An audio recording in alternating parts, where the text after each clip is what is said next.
Richard, and it is now time for another installment of one of our favorite games, Something, Nothing, or Everything, with a very special guest. Welcome back to the job, Stephen A. Smith. I appreciate being with my peeps. We are always so happy. Miss y'all. Woo! Good to see. So happy y'all. when you're in the building. Absolutely. We even made new Something, Nothing, or Everything boards in honor of your arrival here. Shouts again to Katie Bodmer. Thank you for making us look good as always. And first up, you know it's we could not talk about any other team. You see him? You being here. You see him? The New York Knicks, 9 straight. Beat the Raptors 120-103 on Saturday, the longest winning streak for the Knicks since the 2013 season, which coincidentally was the last time they made the playoffs. So Stephen A., is the Knicks' 9-game winning streak something, nothing, or everything? Well, first of all, it's everything. All right, it's everything. When you haven't won the title since 1993, when you haven't been relevant this 1973. I apologize, 1973. Okay, and on top of it all, you haven't been relevant for the last damn near quarter century. Of course, it's a big deal. But I also would like to add this: the number one defense in the NBA. They play together. They are building a culture. And by the way, I'm saying it right in front of RJ and right in front of you, right in front of you, 7-time champion. Let me tell y'all something. The more the New York Knicks elevate in their level of relevancy, the more pressure it puts on the Brooklyn Nets to win the chip, because the Knicks getting to the second round of the playoffs is a better story than Brooklyn going to the finals and losing. Oh. You heard it here first. Oh.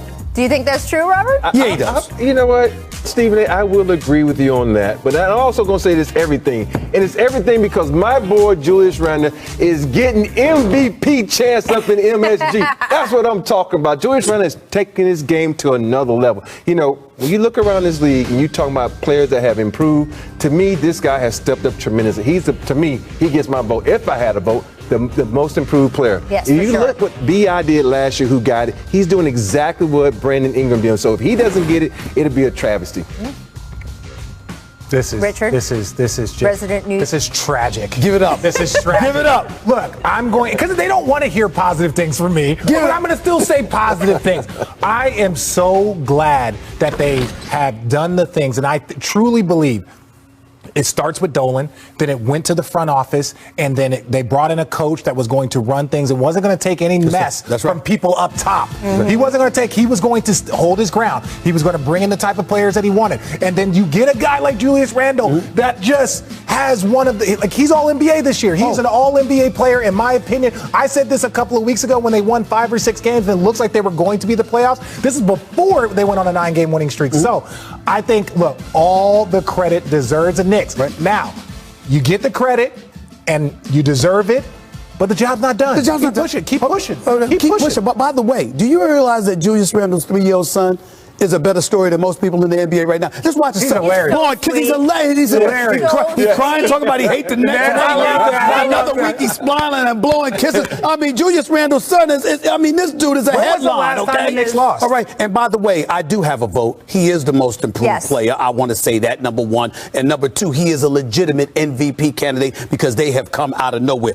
The New York Knicks. Well, the New York Knicks. I want to ask you about the culture that you were just talking about, building the culture. So my thing for the last, 10 years, however long it's been, is you don't get a participation trophy in the NBA. We don't just pat you on the head and say good things about you when you are being, and look, you've said it, there have been times this franchise buffoonery, right, that they have been engaging in. The change that you have seen since Leon Rose, Worldwide West, Tom Thibodeau came in, and the players buying in. Do you feel that the franchise has really made a turn for real? I believe they have. First of all, James Dolan is not stealing headlines for idiotic reasons. So that goes a long way. Number two, Leon Rose is showing he knows what he's doing, a la Rob Pelinka, even though he got that job not having much of a relationship with James Dolan, while obviously Rob Pelinka had a great relationship with Kobe Bryant as his former agent. Number three, you look at Worldwide West. We all know how connected he is. And we know William Wesley, and we know Scott Perry has been a reputable executive for some time, long overdue getting recognition.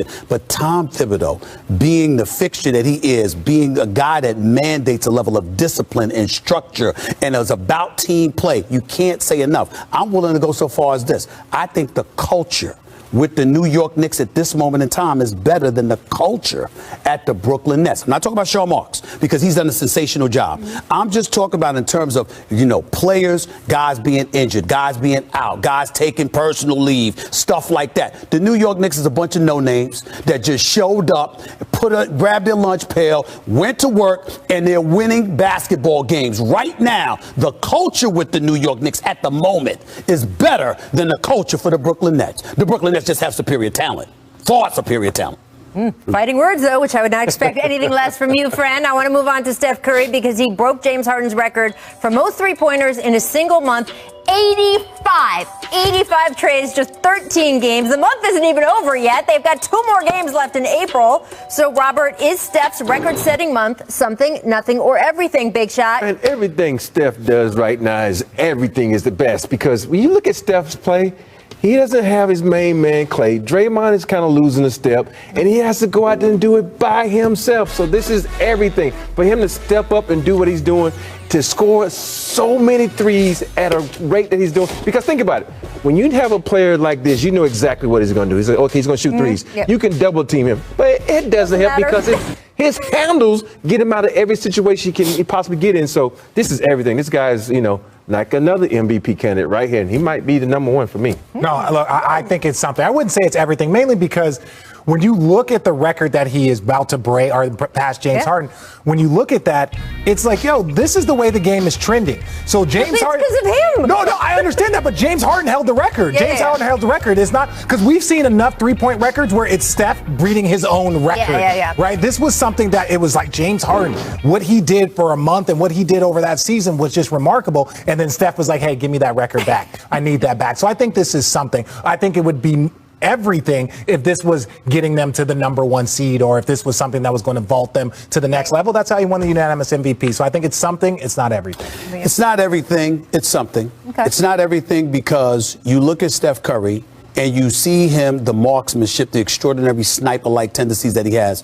And then you just sit up there and say, this is the greatest shooter God has ever created. Ever. I've never seen anybody that can shoot the ball like this. And then you go to his numbers, and you see him averaging 31, and you see him shooting 49% from the field. You see him shooting 43% from three-point range. And then you go to his stats, career-wise, and you see the numbers aren't any different than what he customarily does. Then you look at somebody like the great Damian Lillard, who I'm a huge fan of. And we made a big deal over the fact that Damian Lillard shot better than 40% from three-point range, I believe it was last year. And then I looked at Steph numbers, and he's never shot less than 40% from three-point range in his career, with the exception of last year when he only played 5 games before the season was interrupted by the bubble. That is the only time in the career of Steph Curry that he has shot worse than 40% from three-point range. This brother is something special. God just gives you certain gifts, and when it comes to him, his gift is shooting. He's so great as a shooter. Anybody whose name is Curry that can't shoot will be exiled from a conversation. We won't like them because we were like this. Who's your relatives? How could you have this last name and you're missing shots? That's how great Steph Curry is. And when Klay Thompson gets back healthy next year, God willing, I'm telling you right now, the Golden State Warriors at the very least will be in the conference finals. Ooh.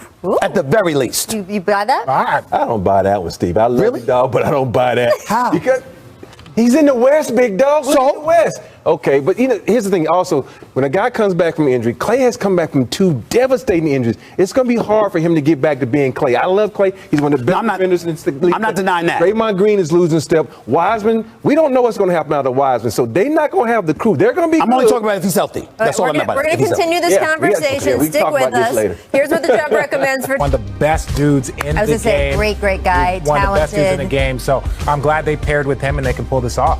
This is a big accomplishment. Kobe started it. Now these guys are doing it. Everybody's getting involved. So, Richard, when we doing something, man, we're going to collab and do something, man. Let's talk about this right now. When's the Oscar film coming from the two of you? No. I wouldn't I'm still trying to catch my guy Jalen Rose in this space. I'm still trying to catch up to Jalen in this space. I can't try and do other things. Young fella, take a different path, man. He's going that way. Let's go our own path, man. Let's do something. Honestly, I'll follow you anywhere, Big. Okay. See, there we go. I'll follow you anywhere. Boom.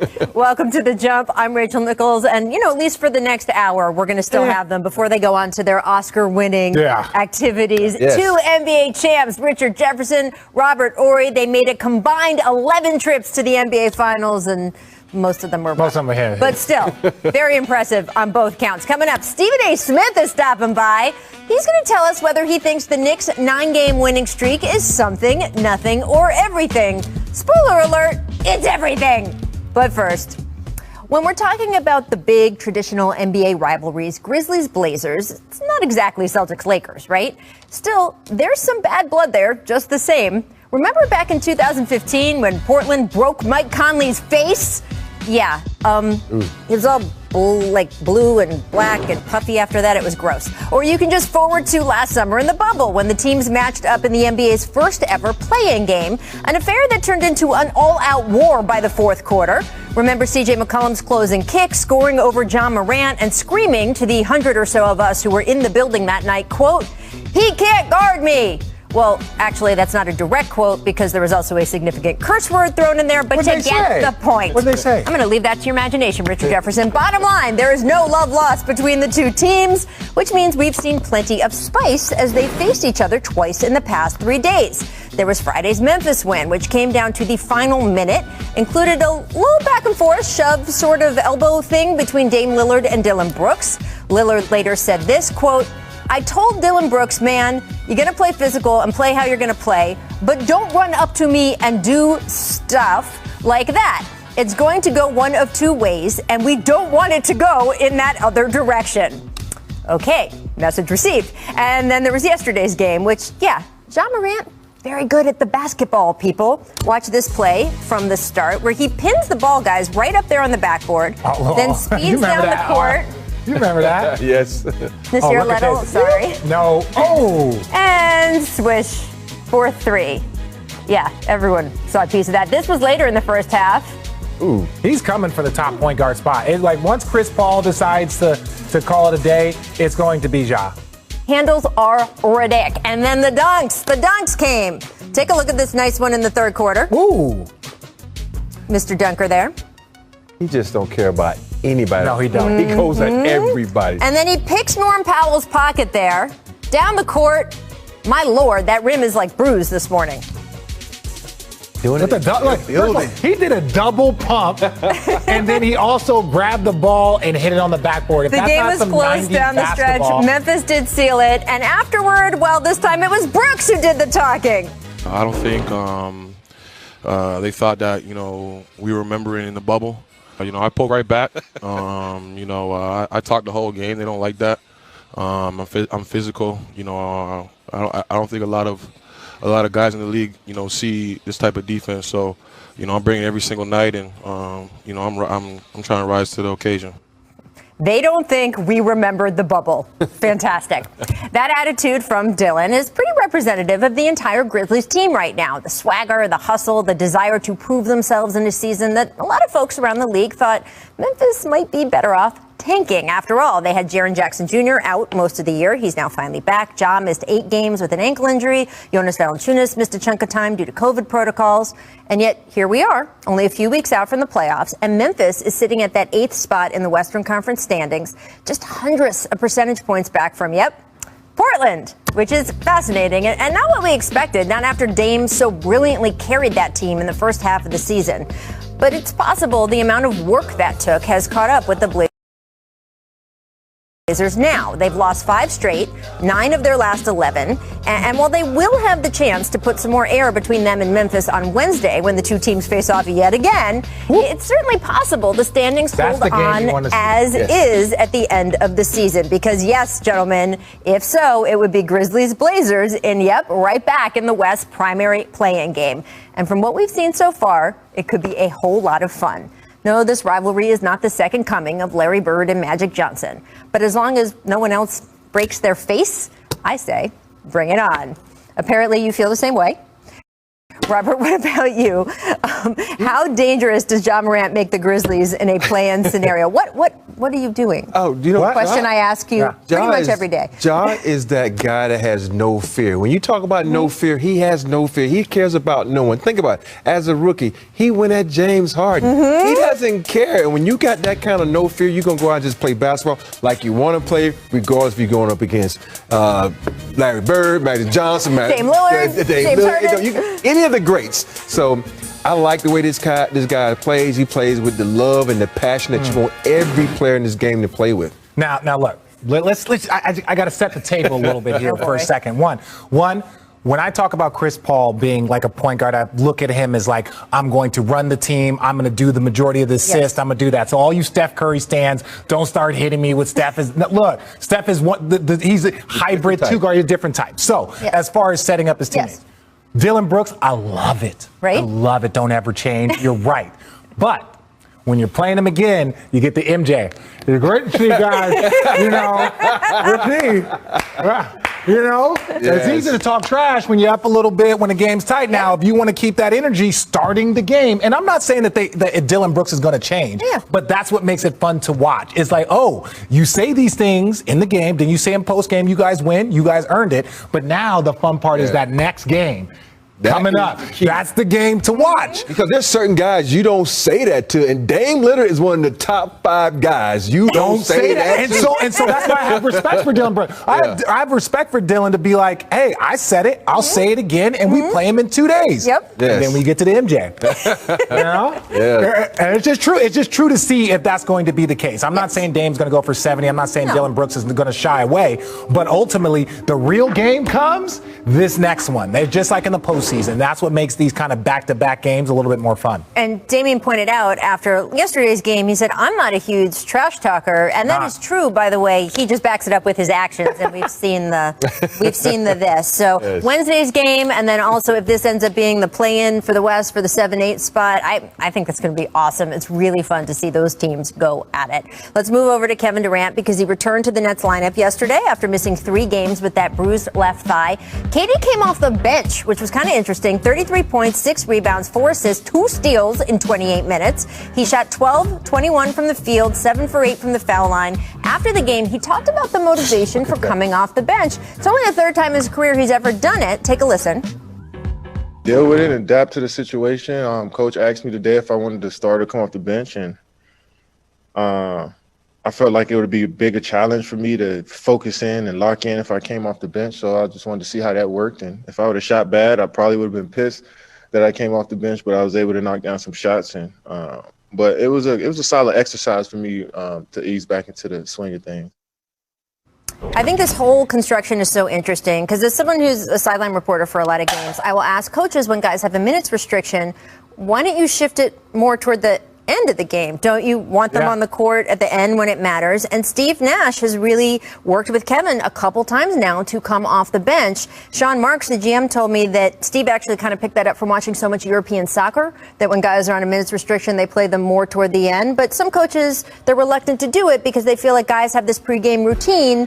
They warm up and they're used to going at a certain time. So, Richard, what do you think the Nets should do with Kevin Durant and his workload the rest of this season? They got 11 games left. No, I'll say this. I did the first game that he came back after missing 25 games. And so we're talking during the game, and you're like, oh, he'll probably come in at the 6-minute mark. Or he'll probably start the second quarter. All of a sudden, it was like halfway through the second quarter. I was like, maybe he had something happen that ultimately, I like what they're doing because so many times we see it where a guy all of a sudden can't play in the last 8 minutes of a game. And you're like, and you see coaches look at the training staff back in the day when we played, it would be like, sit down. Right. Now the training staff are walking up and saying, get him out of the game. Right. It's a very different setup, but I think they're doing what's right. As long as Kevin Durant is happy, I actually kind of like it. You make them available for the second half, latter part. I think some of the science was more of a guy does this long warm up. Right. Don't have him sit down for 20 minutes, especially if it's soft tissue injury like a hamstring, and then try and gear up in a game that's already moving. So, but I like it. I think they're doing a great job. I think they're doing a fantastic job with the players nowadays because the science behind it is so much better when we play. And when I was listening to KD, he says exercise.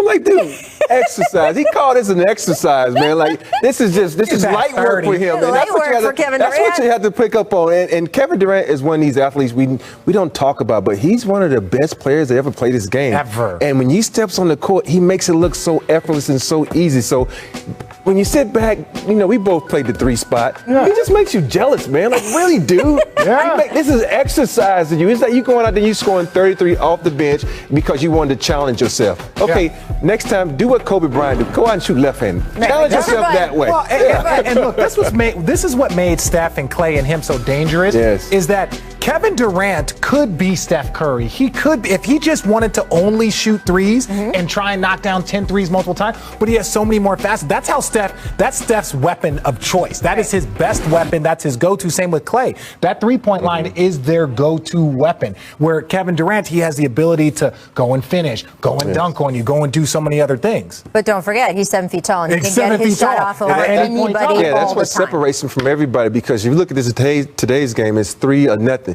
He's a 3, he's a dunk, he's a mid-range, he's a everything. So, everything. And again, 33 points, 6 rebounds, 4 assists, 2 steals in 28 minutes.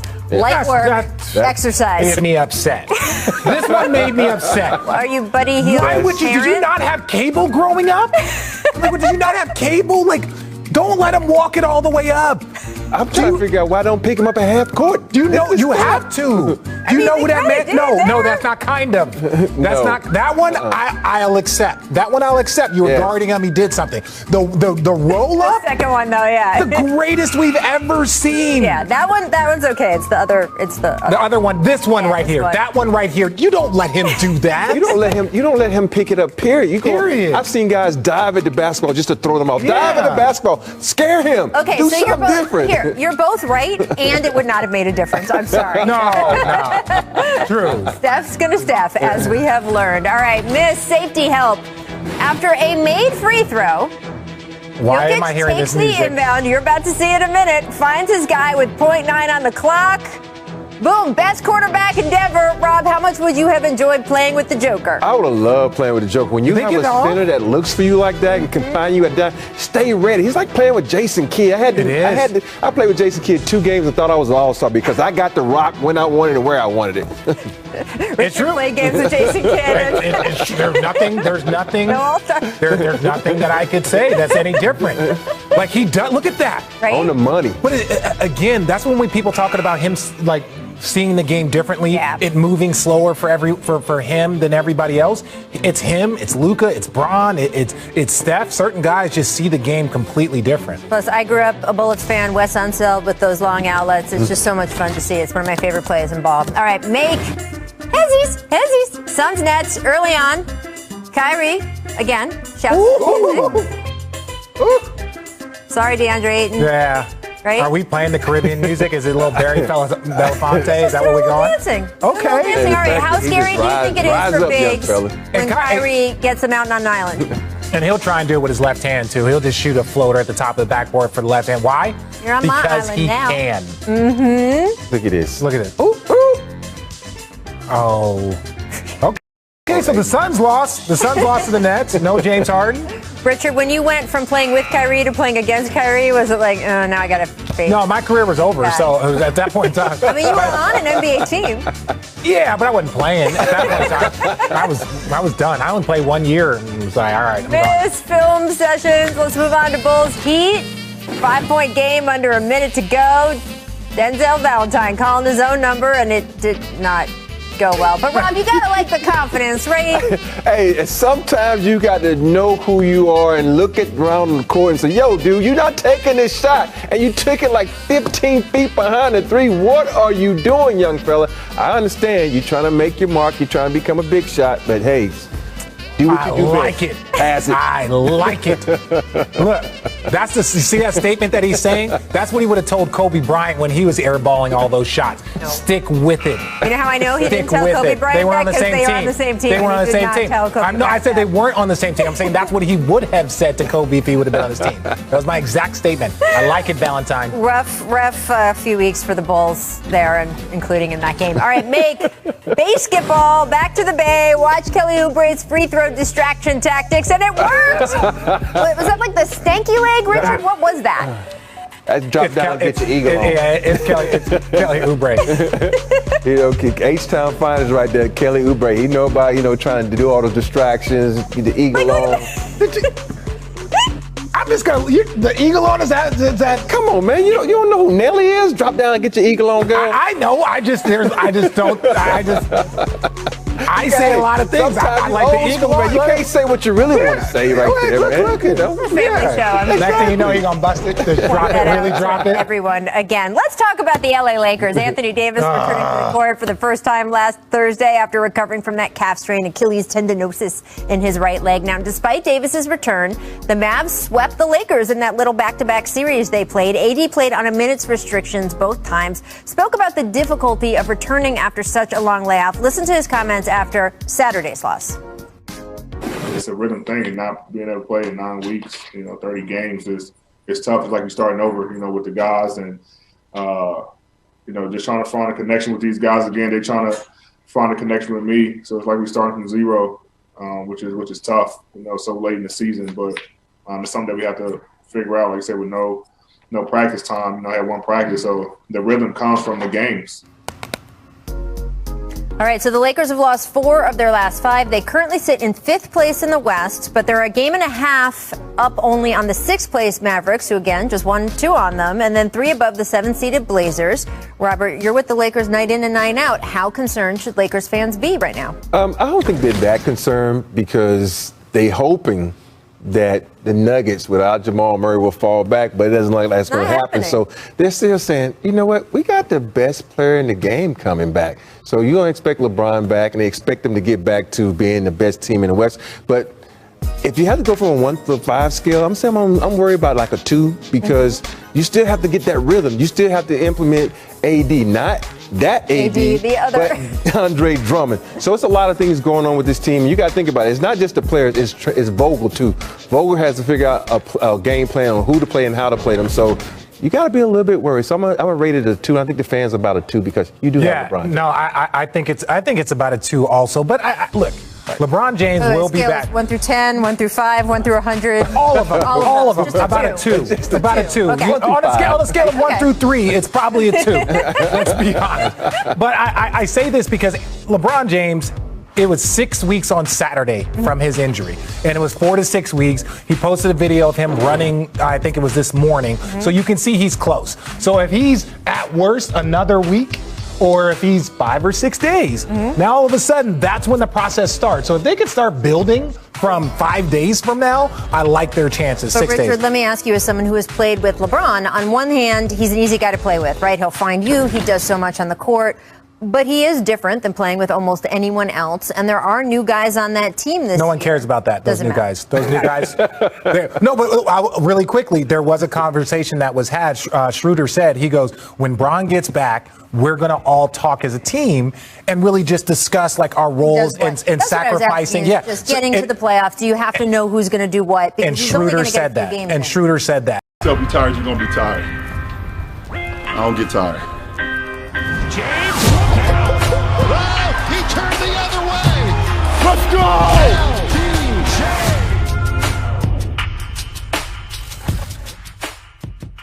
The King is back. Our Adrian Wojnarowski reporting that LeBron could return in the next week. He's missed 18 games with that high ankle sprain. The Lakers have just dropped their last 2 to Luka and the Mavs, and they're now 5th in the West. Stephen A., does he need to come back ASAP, as I'm saying they're 5th in the West? Yeah, there's a level of urgency that's kicking in as far as I'm concerned. And the reason why I say that, it's not just because they've lost 3 straight and 4 of their last 5.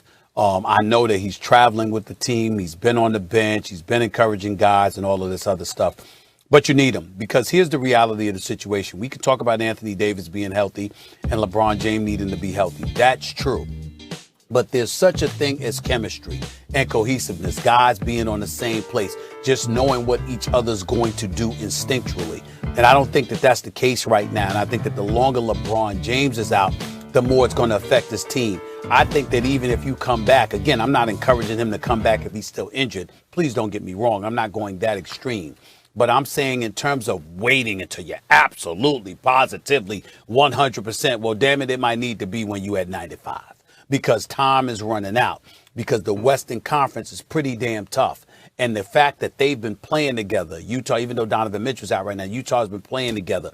Phoenix has been playing together. The Clippers have been playing together. They know how to manage Kawhi Leonard's time and, you know, his games played and games where he's absent from playing, et cetera, et cetera. I think when you look around, the Western Conference, the level of cohesiveness and chemistry that other teams are building as the regular season wanes and the playoffs approach, I think is going to be a pivotal thing. And with LeBron, considering how ball dominant he is in running their offense from a point forward position and the way he's able to bring things together for the team, he's going to have to work off some of his rust. Anthony Davis obviously is going to have to do the same, and they're going to have to get on the same page. Those are three components that you have to get together before the playoffs begin. And based on what I'm seeing in the rest of the West, I don't think that time is necessarily on the Lakers side, and they can afford to just, take a laissez-faire attitude towards it. I think that there's a level of urgency that needs to be attached to it. Not if it means bringing LeBron back at less than 100%. Look what happened to James Harden with the Nets. Hamstring issue. Seems like it's okay. When it seems like it's okay and the stakes are this high, you wait more. And now is it okay? It's okay if you always err on the side of caution when it comes to stuff like this. They have to. This is like the real definition of a dilemma. I've brought this up on this show before, Stephen A. People misuse the word dilemma. They take it as a hard choice. A dilemma means a choice between two bad options. You got to choose one. So I agree with you. If he rests, it's not a great option. But the other option is worse. You're going to have to play chess sometimes and sacrifice some pieces. You got to do it. You got to sacrifice some pieces if you're trying to win. And the pieces that they're going to have to sacrifice right now is some games in the standings. Maybe if you're on the second half of that bracket, on the wrong side of that bracket, it's possible that things work out, that you're going to have to play the Clippers, the Suns, and the Jazz in these playoffs to get out of the West. Ooh, that's a whole lot. But right now, you're 5. You know who's 4? The Nuggets. And without Jamal Murray, Nuggets can't beat you. Nuggets can't beat the Lakers without, by the way, with Jamal Murray, I wouldn't say, I still take the Lakers at full strength, but you got to bite your nails on that one. But no Jamal Murray, they're going to be fine. Nuggets are good, but they're not that good without Jamal Murray. And so the most important thing, Stephen A., is not to wind up in a James Harden situation. We maybe brought him back. We tried a little too much, a little too soon. Most important thing is you saw how careful they were with AD. And I like what I've seen from AD so far. The rust is there, you're right. And he's been out a long time, right? But he looks athletic to me when he's on the floor. That's the most important thing, because he has enough runway to get the other stuff back. But you're right. It would be ideal if the guy who's running your offense, LeBron James, had more time getting ready for the playoffs to ramp up and get in sync. Stephen A., he just may not. I would make that sacrifice. I would sacrifice that piece in this chess game. I would make that tough choice for a bad option to avoid a worse situation, which is LeBron comes back a little too soon, and he's never quite right. They won't get out of the West if that happens. Well, I can't argue with that in terms of doing everything you can, taking every safety precaution necessary for LeBron James. What I would tell you, however, is let me highlight the other side. Anthony Davis last night scored 17 points against Dallas in their last game. He was on 26% shooting from the field, 0% from three-point range, 0 for 6. He played 28 minutes. Now, obviously, we know he's rusty because we know that doesn't happen to Anthony Davis when he's healthy and he's in the groove. But the fact that LeBron is not on the court puts more emphasis on Anthony Davis needing to be on the court. And when that happens, you never know what kind of trouble that could cause. And so these are all the kind of things that I think that we need to think about here. They got Ben McLemore back in the, we didn't hear from him for a couple of years, but he's back in the, he's back in the NBA, and, he dropped 20 for the Lakers last night and all of that stuff. And Andre Drummond is averaging 11 and 10, and we get that. And we see some of the other pieces. But again, considering the level of competition in the Western Conference, the later you come back, the more rusty you will appear. And I don't know if the Lakers can afford that in this year's Western Conference. Not as part of the debate, but it's funny. You bring up McLemore or you look at Nick Batum. Isn't it amazing, Stephen A., how some of these dudes just don't seem motivated on losing teams or bad situations? And as soon as they get to L.A. and they got a chance to win, it's like, oh, where'd that dude been? Welcome back. Welcome back, Nick Batum. I told you Blake Griffin wasn't motivated in Detroit. He's clearly motivated now. Made some good plays yesterday for Brooklyn. Obviously had a dunk, moving without the basketball, rebounding, hitting a 3 here or there as well. Blake Griffin is reminding us that the brother can still play. We didn't see much of that in Detroit, but I told you why that was. He wasn't interested in beating.